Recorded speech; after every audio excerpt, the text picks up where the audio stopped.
Money chains का क्या concept है। मनी चेन के कंसेप्ट में हम देखते हैं कि 5 लोग आ रहे हैं, 1,000 रुपये दे रहे हैं। 5 लोग आ रहे हैं, 1,000 रुपये दे रहे हैं। अब कोई एक शख्स है जो उसने 1,000 दिया मेंबर बनने के लिए, मनी चेन में मेंबर बन गया वो। अब वो 5 लोगों को लाएगा जो 1,000 रुपये देंगे। जब वो 1,000 रुपये देंगे, वो 1,000 में से पर्टिकुलर परसेंटेज उसका होगा और पर्टिकुलर परसेंटेज कंपनी को जाएगा, पर्टिकुलर परसेंटेज उसको मिलेगा। फिर जो 5 लोग आए थे वो अपने नीचे के 5 वालों को लाएंगे, एक एक आदमी 5-5 को लाएगा, या पर्टिकुलर फॉर्मेट चेंज होते रहेंगे, कहीं 5 होगा, कहीं 10 होगा, कहीं अनलिमिटेड होगा, कहीं कुछ भी हो। वो अपने नीचे वालों को लाएंगे, वो 1,000 देंगे, तो क्या होगा, उनके ऊपर वाले को भी कुछ मिलेगा, उन्हें भी कुछ मिलेगा, हाँ, और उसके ऊपर वाले को कुछ मिलेगा, सबको कुछ ना कुछ मिलेगा। इस पिरामिड के अंदर, जो पिरामिड जैसा बनते आता है, पिरामिड के जैसा ऊपर टॉप पे कम लोग होते हैं, ज्यादा नीचे ज्यादा लोग होते हैं। तो होता क्या है कि जितने ज्यादा लोग नीचे आते आएंगे उतना ज्यादा ऊपर वालों को मिलता जाएगा, यहां तक आके ऊपर वालों को फिर बहुत ज्यादा मिलने लगेगा। लेकिन इसके मुतालिक स्कॉलर्स का फतवा यह है, क्या फतवा है, नंबर 1, आदमी ने 1,000 दिया तो ये क्या चीज है, ये उसको मिलना कितना चाहिए, 1,000 मिलना चाहिए। और ये देना लेना क्या है, ये कर्ज तो नहीं है, ये डीलिंग है, ये कर्ज नहीं है, ये डीलिंग है। इसके अंदर यदन भी यदन, हैंड टू हैंड वाला होना चाहिए था, डिले है। हैंड टू हैंड का रूल जो हमने बुखारी की हदीस में देखा कि अल्लाह के रसूल सल्लल्लाहु अलैहि वसल्लम ने क्या सिखाया कि जो समन वाली, प्राइस वाली जो 6 चीज़ें हैं, उसके ने कहा कि ये सब में जब डील करो तो यदन भी यदन, हैंड टू हैंड। हाँ, कर्ज दे रहे हो, कर्ज वाली बात अलग है, ये कर्ज नहीं दे रहा है, ये जिसने 1,000 दिया वो कर्ज नहीं दे रहा है, वो एक पर्टिकुलर एंट्री फी दे रहा है, एंट्री पार्टिसिपेट करने की चीज़ दे रहा है। तो यदन भी यदन, हैंड टू हैंड का रूल नहीं फुलफिल हो रहा है। दूसरा, 1,000 दिया और मिलेंगे, अगर ज़्यादा मेंबर हो गए तो 10,000 मिल जाएंगे उसे, और अगर कोई भी मेंबर नहीं है तो कुछ भी शायद ना मिले, क्योंकि अगर वो नीचे वाला है लास्ट तो उसे कुछ भी नहीं मिलेगा, क्योंकि आखिर में पिरामिड में नीचे कोई ना कोई तो होगा, तो उसे कुछ भी नहीं मिलेगा। तो अगर है तो ज़्यादा मिल गया, तो यानी इसके अंदर रिबा अल-फद्ल और रिबा नसिया, दोनों टाइप के रिबा आ गए। सूद वाला रिबा, रिबा अल-फद्ल भी आ गया, रिबा नसिया भी आ गया। तीसरी चीज़, आदमी जब 1,000 दे रहा है तो उसको ये नहीं मालूम है उसके कितने मेंबर बनेंगे। हो सकता है उसके बहुत मेंबर बन जाएंगे, हो सकता है कोई मेंबर नहीं बनेगा। तो यहाँ पर अनसर्टेनिटी है कि वो 1,000 रुपये दे रहा है तो क्या चीज़ के दे रहा है उसे मालूम ही नहीं है। तो ये क्या हो गया, ये एक किस्म का जुआ हो गया, सूद भी आ गया, जुआ भी आ गया, और इसी वजह से इसके अंदर अनसर्टेनिटी, जो छठी शर्त है कि क्लैरिटी होनी चाहिए, क्या बेच रहे हो, क्या खरीद रहे हो, तो यानी कि ये क्या हो गया, गरर इसमें आ गया, अनसर्टेनिटी आ गई।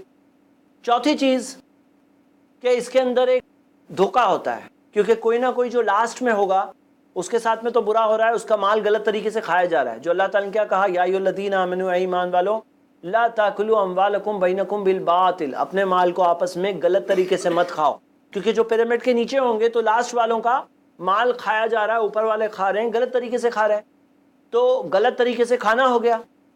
और क्या चीज़ है इसके अंदर, इसके अंदर हम ये देखते हैं कि धोखा बहुत होता है। कई बार इसके अंदर लोगों को ख्वाब दिखाया, कह रहे देखो पिरामिड में ऊपर वाले उस आदमी को देखो, उसे हर महीने के इतने हज़ार, इतने लाख मिल रहे हैं, क्योंकि उसने 1,000 दिया था मेंबर बनने के लिए। देखो उसको देखो, देखो उसको देखो, उसको देखो, इतना कमा रहे हैं उन लोग। और वो लोग आकर अपने ऐसी मीटिंग्स में बताएंगे, बोलेंगे कि मैं बना था मेंबर, अभी देखो मुझे इतने सारे मिल रहे हैं, मुझे कुछ काम ही नहीं करना पड़ता है, मेरे पास ऑटोमेटिकली पैसे मिल रहे हैं। अब उसको देख करके लोग बोलते हैं हाँ हाँ हमारे साथ भी ऐसा हो सकता है। अब उनको क्या बताया कि वो लास्ट वाले बन जाएंगे, हो सकता है, हाँ, जिसके ऊपर वाले बेनिफिट होंगे, पिरामिड के नीचे वाले होंगे। तो ये उनके साथ धोखे वाली कहानियां भी होती है। तो ये 5 वजह तो क्लियरली दिख रही है। इस वजह से ऐसे किस्म की मनी के चेंज को इस्लाम ने हराम किया है, और ऑब्वियसली ऐसी चीज़ों में धोखाधड़ी और चीटिंग है बहुत ओपन लेवल की, इसी वजह से गवर्नमेंट ने भी इस चीज़ को इलीगल बताया है।